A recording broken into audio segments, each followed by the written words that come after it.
ఇవాళ లెక్క తీద్దాం అధ్యక్ష. ఇవాళ అప్పుల లెక్క ఏదైతే చెప్తుండో అమ్ముకున్న లెక్కలు చెప్తలేడు. ఇవాళ మేము ఇది కట్టినాం, మేము అది కట్టినాం, ఈ కట్టడాలు చెప్తున్నాం. అమ్ముకున్న లెక్కలు కూడా తెలవాలి కదా అధ్యక్ష. మనకి తాతలు ముత్తాతలు ఆర్నమెంట్స్ ఇస్తారు, ఆస్తులు ఇస్తారు, బంగారం ఇస్తారు. మనకి ఇంట్లో ఆడబిడ్డలకు ఉండనీక అని చెప్పి బంగారం ఆభరణాలు ఇస్తారు. కానీ ఇంట్లో ఎవరో ఒకరు వ్యసనాలకు లోనయ్యి తాగుడుకో జూదానికో అలవాటు పడి తాతలు ముత్తాతల నుంచి వచ్చిన బంగారం అంతా తెగ నమ్ముకుంటారు, భూములు తాకట్టు పెడతారు. తాతలు తండ్రి ముత్తాతలు సంపాదించిన గౌరవం పేరు మీద ఊర్లో అప్పు పుడితే అప్పు కూడా తీసుకొచ్చి అప్పు కూడా పెట్టి ఎక్కడిదక్కడ కథం పడతారు. ఇవాళ 10 ఏళ్ళైనా అధ్యక్ష, నేను మిమ్మల్ని ఒకటే మాట్లాడగదలుచుకున్నా. ఏమన్యాయం చేసినాం అధ్యక్ష? పాలమూరులో మేము చంద్రశేఖరరావుకి ఏమన్యాయం చేసినాం? ఏం చేసినాం?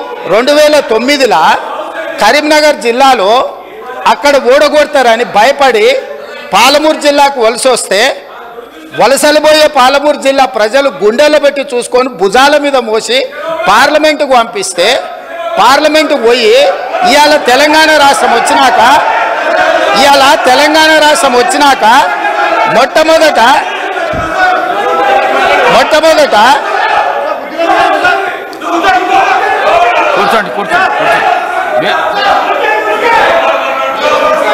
మొట్టమొదట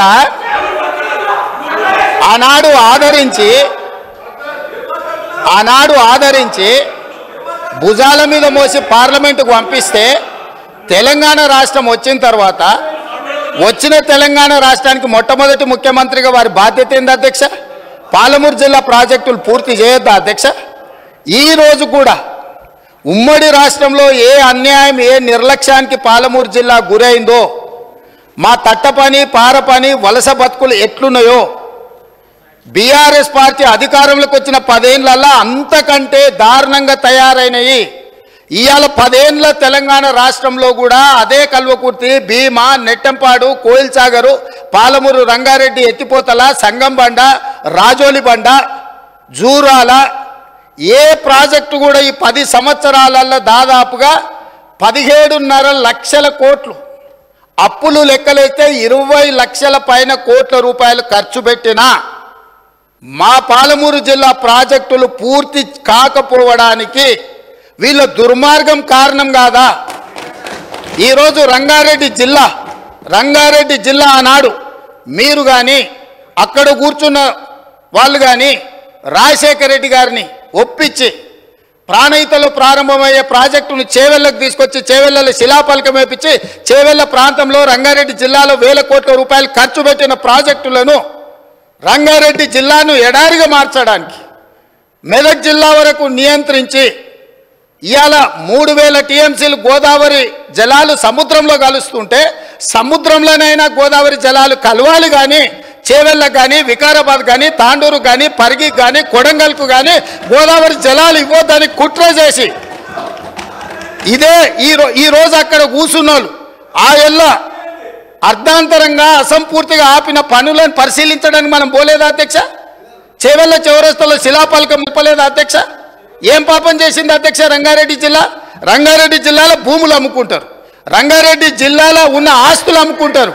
ఇవాళ చేవెళ్ళ ప్రాజెక్టును మొత్తం నిర్వీర్యం చేసి ఇంకా సిగ్గు లేకుండా ఈడికొచ్చి మేము వెలుగబెట్టినామని ఇవాళ ఈడికొచ్చి మాటలు చెప్తుండ్రా?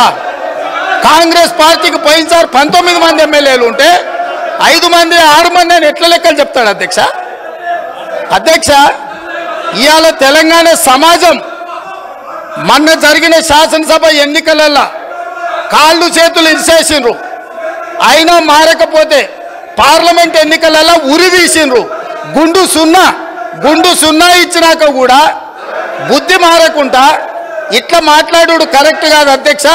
విద్యుత్తు మీద కూడా నేను మా మంత్రివర్యులు చెప్తారు, విద్యుత్తులో కేంద్ర ప్రభుత్వాన్ని మేము ఏదో పోరాటాలు చేసినామని తప్పుడు ఒప్పందాలు ఏమేం చేసిండ్రో మీటర్లు పెట్టడానికి ఒప్పుకున్న అనుమతులు ఏంటో అన్ని లెక్కలు తీసి ఇదే సభలు పెట్టి అడుగుతాము.